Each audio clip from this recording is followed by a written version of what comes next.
Hello, good day. For today's video, tuturuan ko po kayo na gumawa ng network cable at kung saan nga ba dapat natin itong gamitin. Ang isa ay ang straight through cable at ang isa naman po ay ang crossover network cable. Let's go!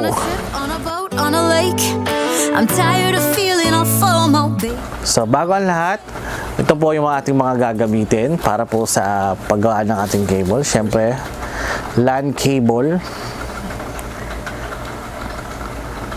RJ45,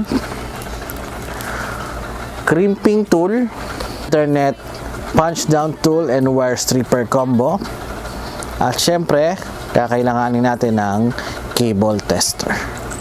Ang una po natin gagawin ay ang straight through cable. Ito po, gagamit po tayo ng isang LAN cable. Sa ating pong straight through cable, kailangan po ay pareho po yung magkabilang dulo ng kulay o ng pattern. So meron tayong dalawang klase nito, yung T568A at yung T568B. So ano bang pinagkaiba po ng T568A and T568B? So ang pinagkaiba lang po nun, ang T568A ay magkaiba ng pattern. So magkaiba ng color sila. Ang importante lang ay magkapareho yung dalawang dulo. So pag ginamit mo sa unang dulo ay T568A, sa kabila ay T568A din ang gagamitin mo. So kapag ginawa mo namang T568A dito, tapos sa kabila naman ay T568B, mag-iiba na siya. So hindi na siya straight through. Doon na papasok yung crossover network cable. Yung straight through cable, yan po ay ginagamit natin para po sa internet. So from router, pwede pong from router to PC. O pwede rin po direkta na internet connection papunta po sa PC. Doon po natin gagamitin yan. Saan naman po ginagamit yung crossover? Yung crossover naman po kapag PC to PC, switch to switch, or router to router. Doon nyo po gagamitin yung crossover. So let's start with the straight through cable.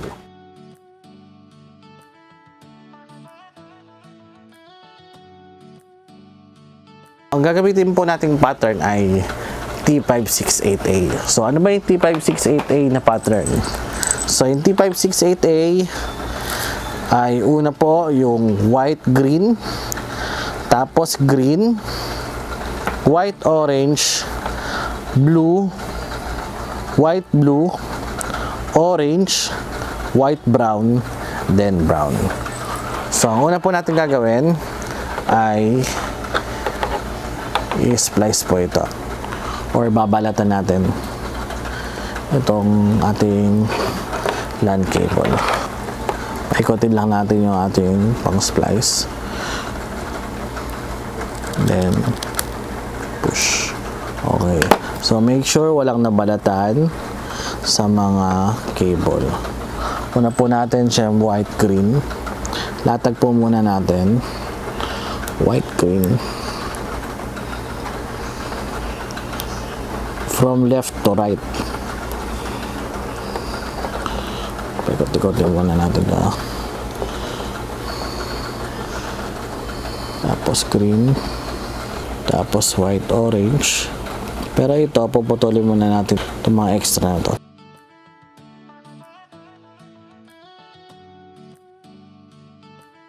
So, pag nailatag mo na siya, para sure na pantay-pantay, puputulin po natin yan ng sabay-sabay para po siya ay magpantay-pantay. Importante po na pantay-pantay para po pagsuksok natin sa RJ45.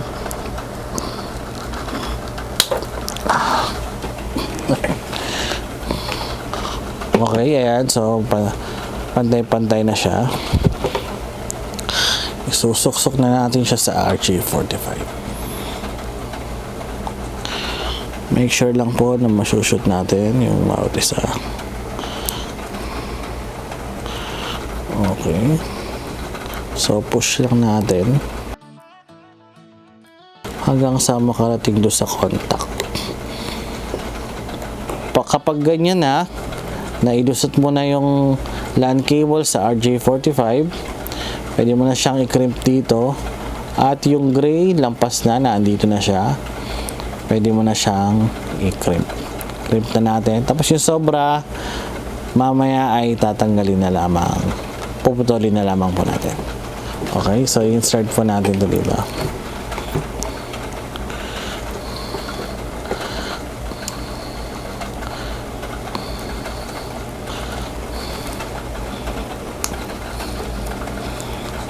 So ayun, kapag nag-snap na siya, okay na yan. Then puputulin naman natin tong kabilang dulo.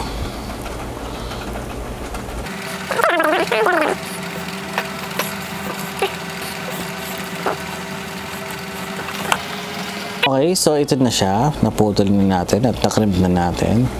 Ngayon, sa kabilang dulo naman, ganito rin yung gagawin natin. So, fast forward na natin.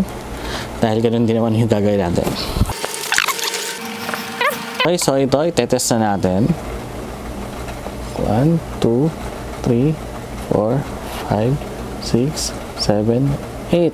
Okay, so ayun. Okay na yung ating unang cable. Ngayon, gagawin naman natin yung ating crossover cable. So,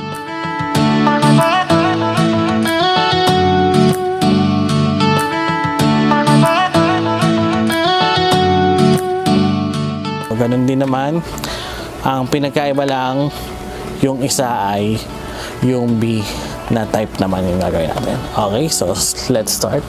Para doon naman sa ating crossover network cable, ganito yung configuration natin. Una, ito, white, green, green, white, orange, blue, white, blue, orange, white, brown, then brown.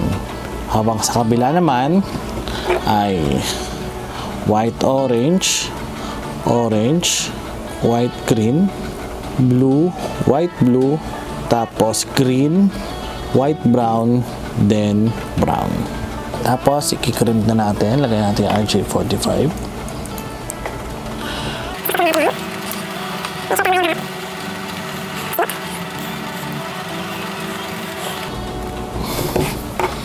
Yung kabila, lagay na rin natin para sunod-sunod na.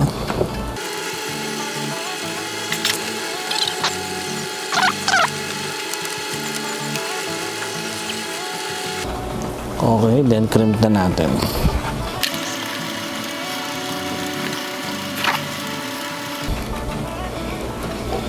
Ayan, so nag-stop na siya. Okay na yan.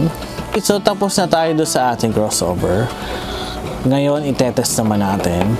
Pero, iba naman pagdating na sa tester. So, kapag tinest mo siya, dito sa kabila, ang lalabas ay 1. Iilaw yung 1. Pero sa kabila ay 3 naman. Pag 1. 1, 3. Kapag naman 2, 6. Then, kapag 3 ulit, 3 dito, 1 naman sa kabila. Ano? So, yung ibang number, like 4, 5, 7, 8, pare-pareho lang sila. Pagdating sa 6, 6 ay number 2. So, yun lang, no? Yung 1, 2, 3, and 6, magkaiba sila. So, pag 1, again, sa 3. Kapag 2 ay sa 6. Kapag 3 ay sa 1. Then 4, pareho. 5, pareho. Then 6, 2 naman. Then 7, pareho. Then 8, pareho lang din. Okay, so test na natin tong ating crossover.